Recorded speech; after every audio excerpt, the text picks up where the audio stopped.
પાર્વતીજી કહેવા લાગ્યા કે હે શક્તિ દેવીઓ, અને મારી આજ્ઞાથી તમે જેમ પ્રલય કરતા હોય ને એવી રીતે બધા દેવો, ઋષિઓ, રાક્ષસ, આપણા અને ભારત બધાને તમે સહાય કરો. આજ્ઞા થતા જ આ શક્તિઓ દોડી અને હાહાકાર થવા લાગ્યો. દેવો બધાએ હિંમત હારી ગયા. આજે બ્રહ્મા, વિષ્ણુ, શંકર કોઈની પાર્વતીની પાસે જવાની હિંમત જ નહોતી.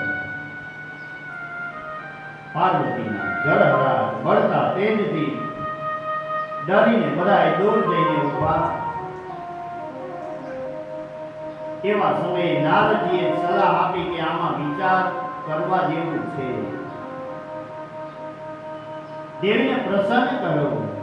દેવોએ એ ઉપરથી આદિ ઋષિઓને તથા નારદજીને પાર્વતીને પ્રસન્ન કરવા મોકલવાનો નિર્ણય કર્યો. દેવર્ષિઓ તૈયાર થયા, પાર્વતીજીની સામે ગયા, પણ આ પાર્વતીજી કાંઈ બોલ્યા નહીં. એમના હવા ક્રોધથી સંકુચિત હતા. ત્યારે દેવર્ષિઓ કહેવા લાગ્યા, ત્યારે આ દેવીના મુખ ઉપર રોષ દૂર થતો જણાય છે. દેવર્ષિઓની સ્તુતિ સાંભળી દેવી પ્રસન્ન થયા અને કહેવા લાગ્યા કે હે દેવર્ષિઓ, આજે આ યુદ્ધની અંદર આજે મારો દીકરો મરણને શરણ થયો.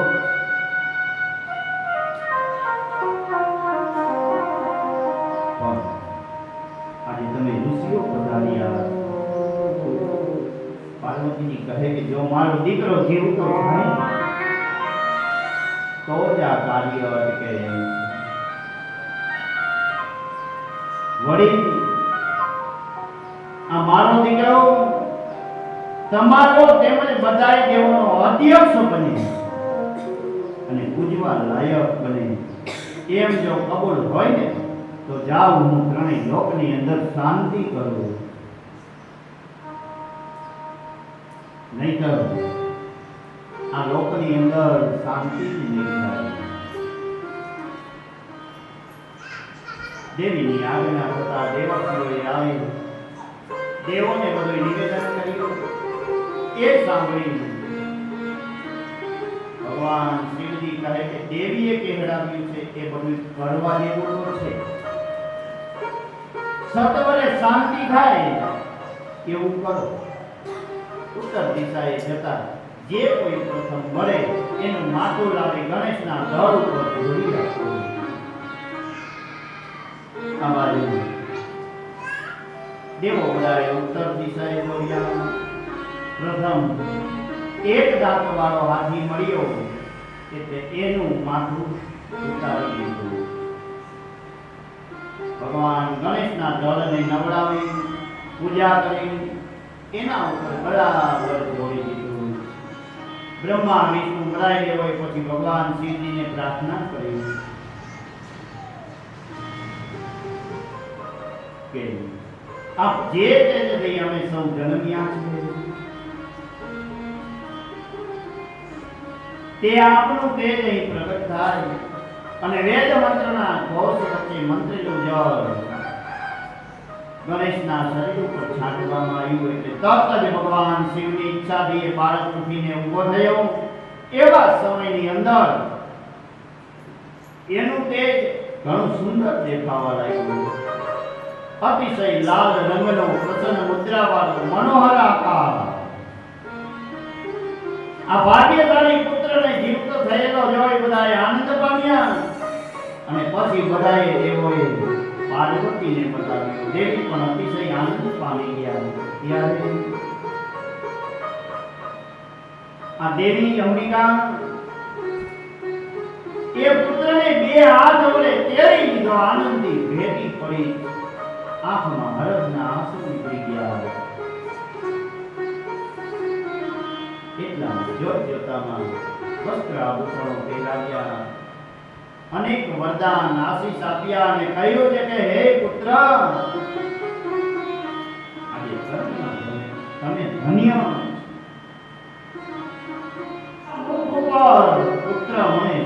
સિંદૂર દેખાય. એટલા માટે હંમેશા તારી પૂજા સિંદૂર વડે થશે. જે કોઈ વ્યક્તિ પુષ્પ, ચંદન, સુગંધિત દ્રવ્યો, નૈવેદ્ય, તાંબૂલ, આરતી અને નમસ્કાર વડે તારી પૂજા કરશે તો ગમે એને સિદ્ધિ પ્રાપ્ત થઈ જાય. પછી તો બધાય દેવોએ મળી ગણેશનો ગણોના અધિપતિ તરીકે અભિષેક કર્યો. પછી દેવોએ હર્ષપૂર્વક ભક્તિ વડે ભગવાન શિવજીને પ્રસન્ન કર્યા અને પાર્વતીની પાસે લઈ જઈ બેસાડ્યા. એમના ખોળામાં ભગવાન ગણેશને બેસાડ્યા. ભગવાન શિવજીએ પ્રસન્નતાપૂર્વક બાળકના મસ્તક ઉપર હાથ મૂકી આશીર્વાદ આપ્યા અને કહ્યું કે આ મારો બીજો દીકરો. ગણેશે પણ ઊભા થઈ વિનયપૂર્વક માતા પિતાને વંદન કર્યું. એમના વિનયથી આનંદ પામી આ ત્રિદેવોએ એમને વરદાન આપ્યા અને કહ્યું કે અમે ત્રણેય દેવો જગતમાં જેવા પૂજનીય છીએ એવા પૂજ્ય ગણેશ પણ થાશે. સર્વ વિઘ્નો હરવા વાળા, ઈચ્છિત ફળ આપવા વાળા ગણપતિની અગ્ર પૂજા કર્યા પછી જ બધાયની પૂજા થશે. આટલું કહી બધાય દેવોના વતી ત્રિદેવોએ એની પૂજા કરી. એમને સર્વ ગણોના અધ્યક્ષ તરીકે જાહેરાત કરી અને દેવી પાર્વતીએ આપેલા વચન બધાય પરિપૂર્ણ કર્યા. ત્યારે ભગવાન શિવજીએ કહ્યું છે કે ગણોના અધ્યક્ષ ગણપતિ, તમે ભાદરવા માસની વદ ચોથની તિથિએ ચંદ્રોદય સમયે આજે તમે પાર્વતીના ચિત્તથી પ્રગટ થયા છો. એટલા માટે એ દિવસે અને એ સમયે તમારું ઉત્તમ વ્રત ગણાશે. દુર્વા વડે તમારી પૂજા થશે. તમારી મૂર્તિ ધાતુની, પરવાળાની, માટીની અથવા ધોળા આંકડાની બનાવી એમાં પ્રતિષ્ઠા કરાવી અને તમારી પૂજા થશે. ચોથનો ચંદ્રોદય થાય ત્યાં એની પૂજા કરી બ્રાહ્મણોને મિષ્ટાન જમાડી અને પોતે લવણ વિનાનું મધુર ભોજન કરવું. આ રીતે આપણે 1 વર્ષ સુધી વ્રત કરવું. તો તમારી પૂજા દરેક લોકો કરી શકશે અને આ પૂજા સ્ત્રીઓએ ખાસ કરવી. બધાય દેવો અને ઋષિઓએ અભિવાદન અનુમોદન આપ્યું. એવા સમયે દેવોના દુંદુભી નગારા વાગી રહ્યા. અપ્સરાઓ સમૂહ નૃત્ય કરવા લાગી, ગંધર્વો ગાવા લાગ્યા અને આકાશમાંથી પુષ્પની વૃષ્ટિ થવા લાગી. મોટો ઉત્સવ ઉજવવામાં આવ્યો. આજે આખું જગત શાંતિ અનુભવી રહ્યું. ભગવાન શંકર અને પાર્વતી ખૂબ જ આનંદમાં આવી ગયા. આ પરમ પાવનકારી આ કથા નારદજીને બ્રહ્માજી સંભળાવી રહ્યા છે અને મુનિઓની સભામાં સુત કરી રહ્યા. તો હવે શું બન્યું એ સાંભળો. શંકર અને પાર્વતી આ પુત્રના સુખની અંદર મગ્ન બની ગયા. એમને અનેક રીતે લાડ લડાવે. બંને પુત્રો પણ ભક્તિપૂર્વક માતા પિતાની સેવા કરે. બંને ભાગ્યવાન પુત્રો અજવાળિયામાં જેમ ચંદ્ર વૃદ્ધિ પામે એમ દિવસે દિવસે મોટા થવા લાગ્યા. એક દિવસના સમયે પાર્વતીજી એકાંતમાં બેઠા. ત્યારે આ પાર્વતીજીને વિચાર આવ્યો કે પુત્ર હવે વિવાહને યોગ્ય થઈ ગયા. તો આપણે એમનો વિવાહ કરવો છે. બંને પુત્રોને પણ પોતાના વિચારને અનુકૂળ જાણી માતા પિતાને ખૂબ જ આનંદ પુત્રો પણ હું પેલા પરણી જેમ એકબીજા વાદ વિવાદ કરવા લાગ્યા.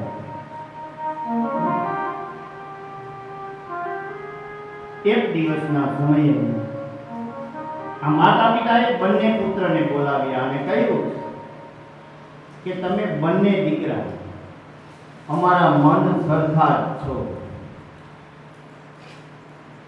અમને કોઈ ઉપર અધિક કે ન્યૂન ભાવ નથી. બે દીકરા ઉપર સરખી જ પ્રીતિ એટલા માટે આજે અમે એવો સંકલ્પ કરેલો છે કે જે પુત્ર આખી પૃથ્વીની પ્રદક્ષિણા કરી પહેલો આવે એનો શુભ વિવાહ પહેલો કરવામાં આવશે.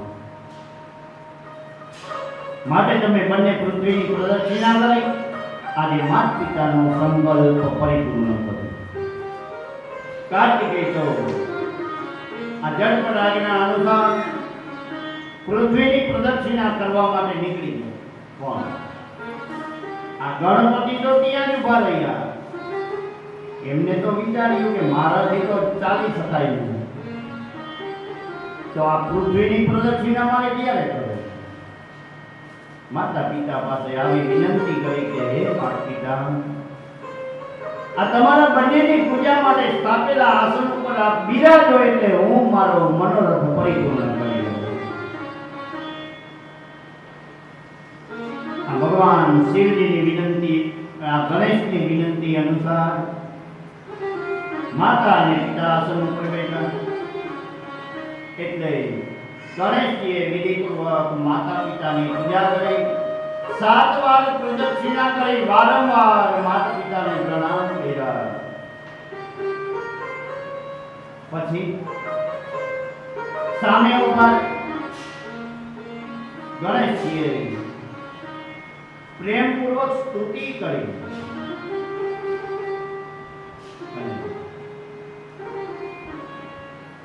એમને પ્રસન્ન કર્યા. પછી આ માતા પિતાએ કહ્યું કે તમે ક્યારે પ્રદક્ષિણા કરી? ત્યારે ગણેશે કહ્યું કે હે માતા, હે પિતા, હવે તમારે મારો વિવાહ સત્વરે કરાવી જ દેવો જોઈએ. ગણેશ કહે કે ગણેશ બોલ્યા કે હે માતા પિતા, આજે તમે ધર્મનું સ્વરૂપ છો, છતાંય તમે આવું કહો. પણ મેં તો 7 વાર આ પૃથ્વીની પ્રદક્ષિણા કરી લીધી, એ પણ તમે જોયું. અને આજે તમે જ કહો કે જે શિવજીના શરણે જાય એનો ફેરો સફળ થઈ જાય. માટે શંકરના શરણે જે જાય ફેરો એનો સફળ થઈ જાય. ફેરો સફળ થઈ જાય.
આ 7 વાર પૃથ્વીની પ્રદક્ષિણા કરી લીધી છે એ તમે જોયું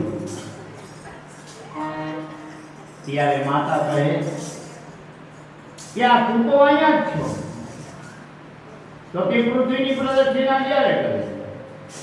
તો આ બુદ્ધિ ચતુરાઈના ભંડાર ભગવાન ગણેશે જવાબ આપ્યો કે માં, મેં આખી પૃથ્વીની પ્રદક્ષિણા કરી લીધી. આ સાચી વાત છે કે આપણા વેદ અને શાસ્ત્રની અંદર એવું વચન છે કે જે કોઈ પુરુષ માતા પિતાની પૂજા કરી એની પ્રદક્ષિણા કરે તો એને પૃથ્વીની પ્રદક્ષિણા કર્યાનું ફળ પ્રાપ્ત થાય. એનાથી ઉલટું કેવું? તો કે જે માતા પિતાને છોડી અને તીર્થ યાત્રા કરવા જાય તો એ પાપમાં પડે. આ પુત્રના માટે માતા પિતાની ચરણની સેવા એ જ ઉત્તમ તીર્થ. આવું આપણા ધર્મશાસ્ત્રની અંદર કથા છે.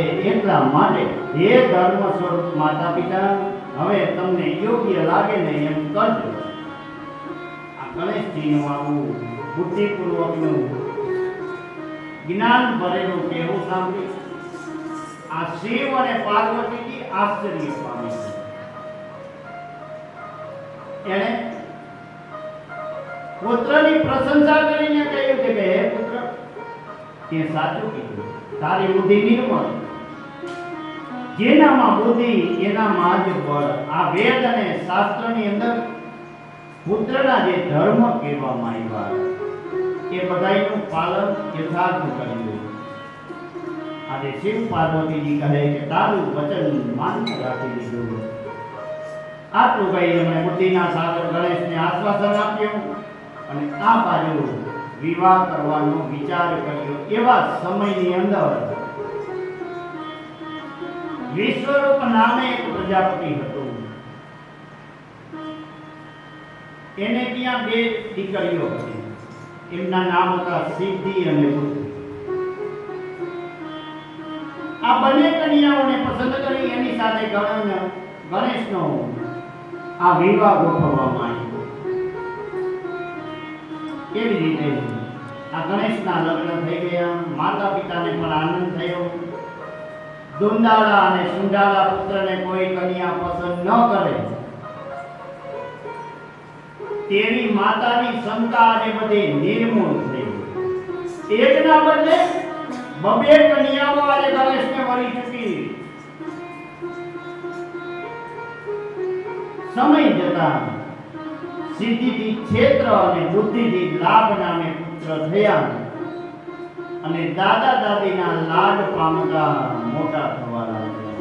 અને આ બાજુ પૃથ્વીની પ્રદક્ષિણા કરવા ગયેલા કાર્તિકે પ્રદક્ષિણા પૂર્ણ કરીને આવી ગયો.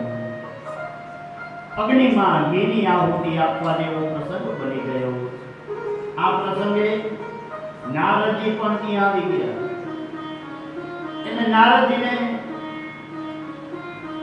કજિયા કરાવવાનું બહુ ગમે. એટલે નારદજીએ કીધું, તમારા માતા પિતાએ અન્યાય કર્યો. આજે હું કાંઈ પણ ખોટું બોલતો જ નથી, પણ આજે પૃથ્વીની પ્રદક્ષિણાનું બહાનું ઉપજાવી તમને ઘરમાંથી બહાર મોકલી દીધા અને ગણેશના લગ્ન કરી નાખ્યા. અને એને પણ એકને બદલે 2 પત્નીઓ મળી છે ગણેશને. અને બંને પત્નીઓએ એક પુત્રને જન્મ પણ આપી દીધો. આવી રીતે ગણેશ માતા પિતાની કૃપા મેળવી અને અત્યારે સુખપૂર્વક રહે. અને તમે તો કાર્તિકેય ભોળા, તમે સાવ ભોળા. એટલે માતા પિતાની આજ્ઞા માની પૃથ્વીની પ્રદક્ષિણા કરવા નીકળી. આટલી બધી સમુદ્રો અને જંગલની યાત્રા કરીને આવ્યા, તમને ફળ શું મળ્યું? સરસ ભંગ થવાથી માન ભંગ થયાનો માનનાર કાર્તિકેયના મનમાં જે ક્રોધ રૂપી અગ્નિ હતો એમાં આજે નારદજી આ ઘીની આહુતિ આપી દીધી. કાર્તિકેય કાંઈ બોલ્યા નહીં, પણ માતા પિતાને નમસ્કાર કરી ત્યાંથી કાર્તિકેય નીકળી ગયા. દક્ષિણ દિશાની અંદર ક્રોધ પર્વત ઉપર જઈને રહ્યા. રીસાઈને ચાલ્યા ગયા કાર્તિકેય. હજુ પણ અત્યારે ક્રોધ પર્વત ઉપર બિરાજમાન. અને કાર્તિકેય રીસાઈને ચાલ્યા ગયા. એના વિરોધી એના દુઃખથી પાર્વતીજી બહુ દુઃખી થઈ. એમણે વિનંતી કરી કે પ્રભુ મારી સાથે પર્વત ઉપર આ પુત્ર પાસે આવો. આ બાજુ શંકર અને પાર્વતી ક્રોધ પર્વત ઉપર ગયા. માતા પિતાને આવતા જોઈ કાર્તિકેય વિરક્ત બની બીજે જતા રહેવા તૈયાર થઈ ગયા. એટલે દેવો અને મુનિઓએ પ્રાર્થના કરી અને કહ્યું છે કે આપ ત્યાંથી બિરાજો, તમે આગળ ગયા જાઓ. કાર્તિકેય માન્ય રાખી 12 ગાંવ દૂર સ્થાન ઉપર કાર્તિકેય નિવાસ કર્યો. અને પાર્વતીને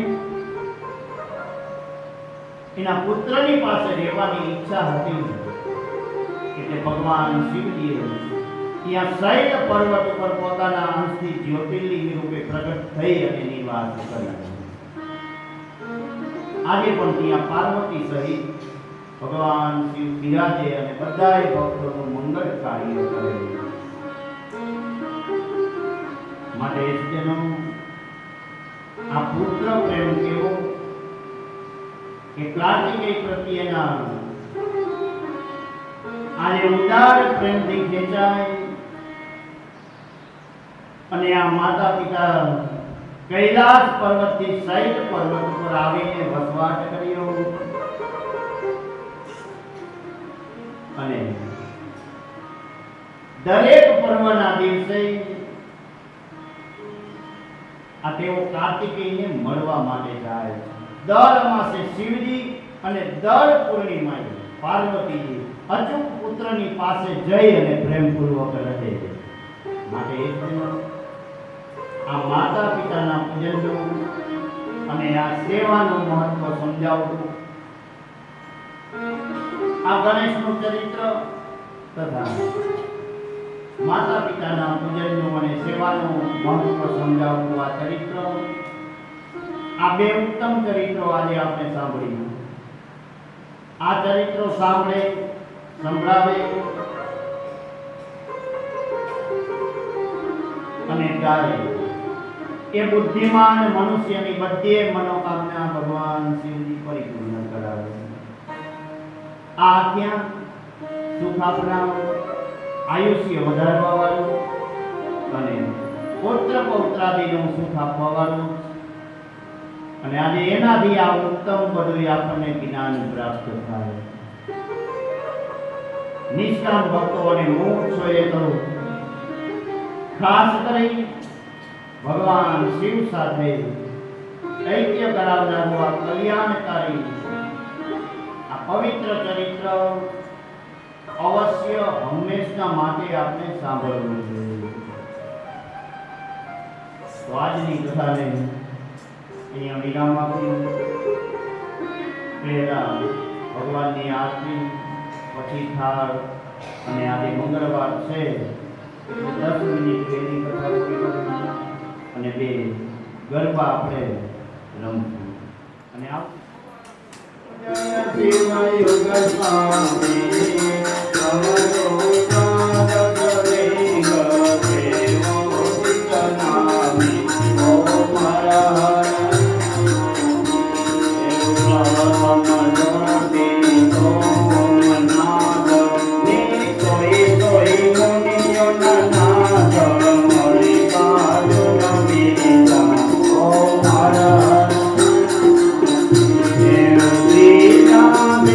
Mata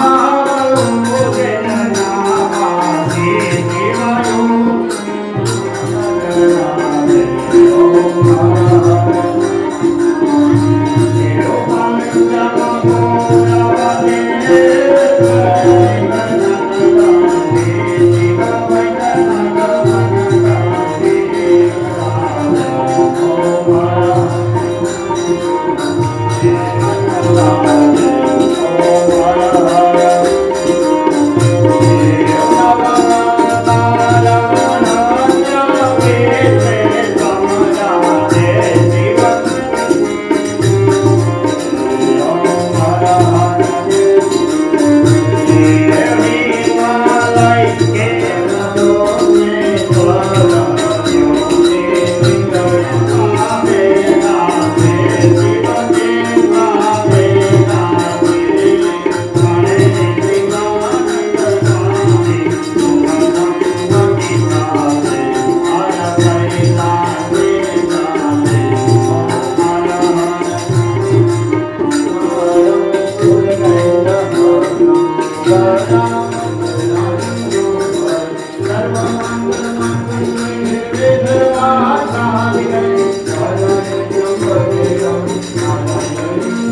જ્યોતિ દૂર દૂર મારો દિયાળે મારે તો જ્યોતિ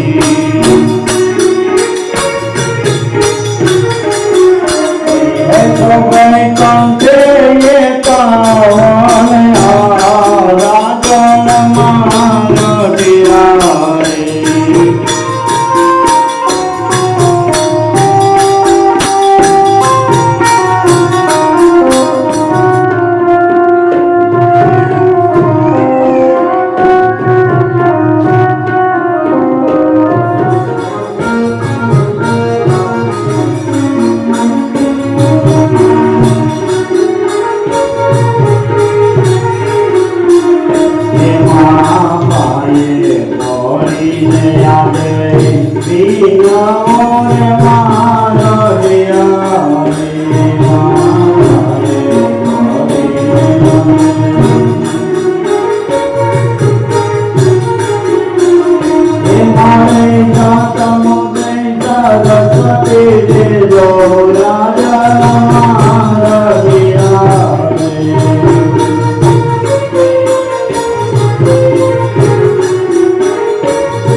સચ્ચિદાનંદ આનંદ ધન સ્વરૂપ અકાળ કરુણા વર્ણાલય પરમ દયાવર પરમ કૃપાવાન એવા ભગવાન શ્રી મહાદેવજીના ચરણમાં વંદન.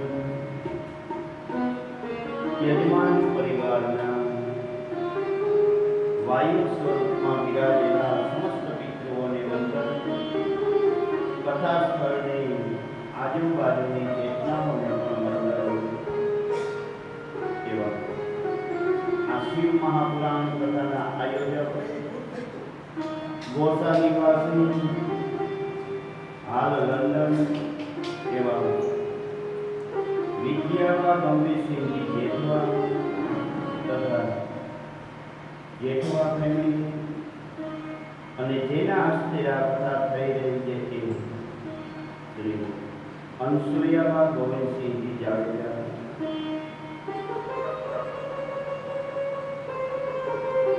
અહીં પધારેલા મહેમાનો તથા શ્રોતાજનોનું હાર્દિક સ્વાગત કરે. સંહિતા પાઠી ઉદેરો તેમજ આચાર્ય શ્રીના મિત્રો પાદરી અંદર પ્રણામ. સરસ્વતીના ઉપાસકો એવા આ સંગીત વૃંદોને પણ મારા પ્રણામ.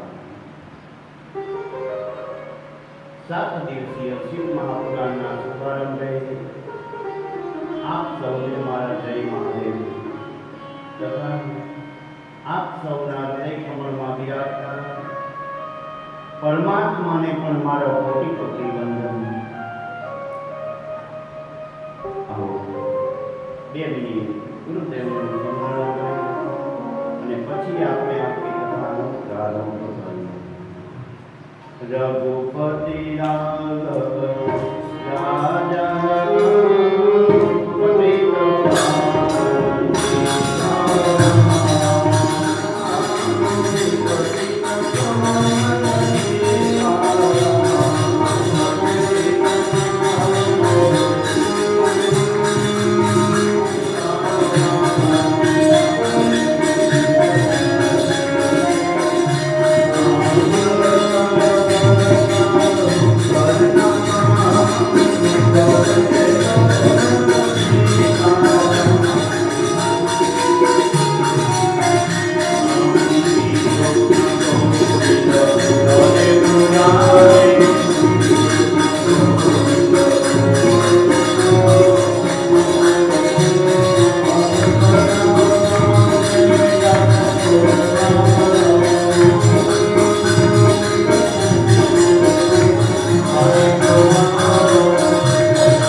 તો ગઈકાલની કથામાં આપણે ગણેશ અને કાર્તિકેયની કથા સાંભળી. સારા સંતો પણ ભગવાને તો આવા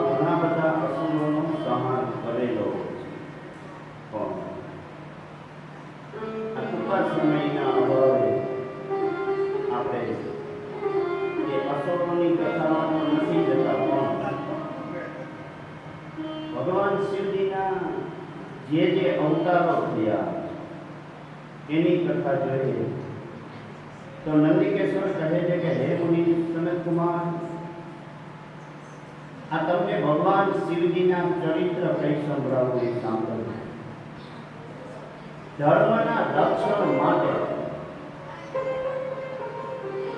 આ ભગવાન શિવ એ દુર્વાસા પણ બનેલા. અત્રિ ઋષિ બ્રહ્માજીના પુત્ર હતા. તપસ્વી બ્રહ્મવેતા મહાજ્ઞાની અને ધર્મપાલક હતા. એમને અનસૂયા નામે પત્ની હતા. અત્રિ એટલે ત્રણેય ગુણોથી પર અને અનસૂયા એટલે ઈર્ષાથી પર. આવું પવિત્ર જોડી ઉત્તમ જીવન ગાળી રહી છે. તેમને પુત્રની પ્રાપ્તિ માટે ઈચ્છા થઈ ત્યારે પતિ પત્ની ત્રિયક્ષ નામના પર્વત ઉપર ગયા. ત્યાં ઋષિ અત્રિએ તપ કરવા લાગ્યા. અત્રિ ઋષિએ લાંબો સમય સુધી તપ કર્યું. ત્યારે એમના મસ્તકમાંથી અગ્નિ પ્રગટ થયો અને એ અગ્નિની જ્વાળાઓથી દેવો પીડાવા લાગ્યા. પીડાયેલા દેવો ભેગા થઈ બ્રહ્માજી પાસે ગયા અને પોતાનું દુઃખ જણાવ્યું. બ્રહ્માજી તેમને લઈ અને વિષ્ણુ પાસે ગયા અને ભગવાન વિષ્ણુ એમને લઈ અને ભગવાન શિવજી પાસે ગયા. બધાએ ભેગા મળેલા બ્રહ્મા વિષ્ણુ અને ભગવાન શિવજીએ એકબીજાએ વિચાર કર્યો અને પછી ત્રણેય દેવો અત્રિ ઋષિને વરદાન દેવા માટે એની સામે ગયા.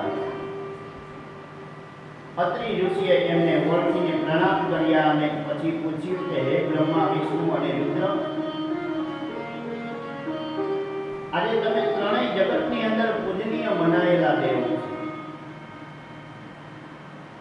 તમે સૃષ્ટિ, રક્ષા અને સહાયના પણ દેવ છો. મેં તો પુત્ર પ્રાપ્તિ માટે એક જ ઈશ્વરનું ધ્યાન ધરેલું છે, છતાં આજે વરદાન આપવા માટે તમે ત્રણેય સુખા પરિવાર. ત્યારે ત્રિદેવ ભગવાને જવાબ આપ્યો કે હે મહામુનિ, તમારા સંકલ્પો પ્રમાણે જ બધું થવાનું. અમે ત્રણેય સરખા દેવ છીએ, એટલે અમારા વરદાનથી તમારે ત્યાં 3 પુત્ર ઉત્પન્ન થશે.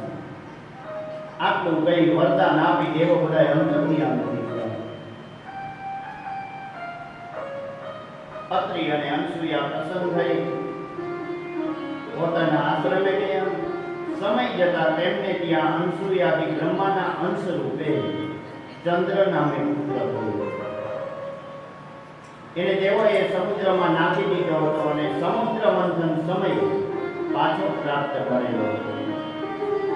અને ભગવાન વિષ્ણુના અંશથી દત્તાત્રેયનો જન્મ થયો.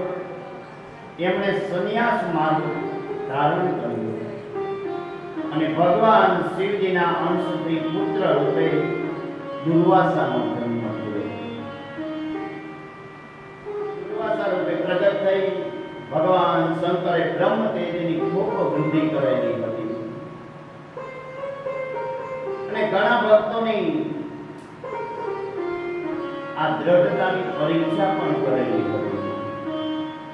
આ પ્રમાણે ભગવાન શિવના દુર્વાસા અવતારની કથા સાંભળી સનત કુમારો પૂછવા લાગ્યા કે હે નંદીશ્વર, આ દુર્વાસાએ કયા કયા ભક્તની પરીક્ષા કરી હતી એ પ્રસંગ સંભળાવો. ત્યારે નંદિકેશ્વર કહે કે હે મુનિ, સૂર્યવંશની અંદર આ થઈ ગયેલા રાજા અમરીશની કથા જાણીતી.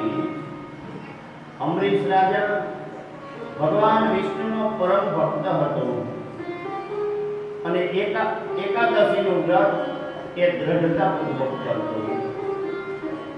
આજે દ્રઢતાની પરીક્ષા કરવા એક સમયે દુર્વાસા એને ત્યાં જઈ ગયા. આજે આ બારસનું પારણું કરવાની રાજા તૈયારી કરે છે એટલામાં મુનિને શિષ્યો સહિત આવેલા જોઈ એમને ભોજનનું નિમંત્રણ કર્યું. ત્યાર પછી મુનિ દુર્વાસા સ્નાન કરવા માટે ગયા અને ત્યાં નદીમાં સ્નાન કરતા વાર લગાવી. એટલે રાજા અંબરીશ મૂંઝવણમાં પડી. બારસ વીતી જાય તો વ્રતનું પાલન ન થાય અને ધર્મનું ઉલ્લંઘન થાય. એટલા માટે રાજાએ જળ પી અને પાલન કરી લીધું અને પછી ભોજન માટે એ રાજા દુર્વાસાની રાહ જોવા લાગ્યો. દુર્વાસા આવ્યા અને એણે જાણ્યું કે રાજાએ તો વ્રતનું પાલન કરી લીધું. એટલે ગુસ્સે થયા અને ક્રોધથી નેત્રો લાલ કરી રાજાને બાળવા માટે તૈયાર થઈ ગયા. એટલામાં રાજાની રક્ષા માટે ત્યાં એક સુદર્શન ચક્ર પ્રગટ થઈ ગયું અને એ મુનિને બાળવા લાગ્યો. એટલામાં આકાશવાણી થઈ કે હે રાજા, આ સુદર્શન ચક્ર શિવે જ ભગવાન વિષ્ણુને આપેલું અને હમણાં આ ભગવાન શિવજીની માયાથી દુર્વાસાને પાડી રહ્યું છે, માટે એને તું શાંત કર. આ દુર્વાસા એ સાક્ષાત ભગવાન શિવનો અવતાર છે અને તે તો તારા ધર્મની પરીક્ષા લેવા માટે આવ્યા. અંબરીશે ચક્રને પ્રાર્થના કરી અને શાંત કર્યું. પછી આ અંબરીશે ભગવાન શિવના અવતાર જાણી દુર્વાસાને પ્રાર્થના કરી. પ્રસન્ન થયેલા દુર્વાસા ભોજન લઈ રાજાને વરદાન દઈ અને પોતાના સ્થાને ગયા. આજે આ દશરથ પુત્ર રામની પણ દુર્વાસાએ એકવાર પરીક્ષા કરેલી. જ્યારે કાળ ભગવાન શ્રી રામને મળવા આવ્યા ત્યારે એમણે ત્યાં કોઈએ આવવું નહીં એવી શરત રાખેલી અને એના દ્વાર ઉપર લક્ષ્મણને બેસાડેલા હતા, કોઈ અંદર ન આવે. એ સમયે દુર્વાસા ત્યાં આવ્યા. એના ક્રોધને લીધે લક્ષ્મણે એમનું આગમન જણાવવા અંદર પ્રવેશ કર્યો. આ શરત પ્રમાણે રામે ભાઈનો ત્યાગ કર્યો હતો. એ કથા પણ બધા વિદ્વાનો અત્યારે જાણે. આ રામનો દ્રઢ નિયમ જોઈ દુર્વાસા પ્રસન્ન થઈ ગયા અને વરદાન આપ્યું. આવી જ રીતે દુર્વાસાએ એકવાર ભગવાન કૃષ્ણની દ્રઢતાની પણ પરીક્ષા કરેલી. આ ભગવાન કૃષ્ણ એ બ્રાહ્મણના ભક્ત હતા. એક સમયે દુર્વાસા દ્વારકામાં ગયા. ભગવાન કૃષ્ણએ એમને પોતાની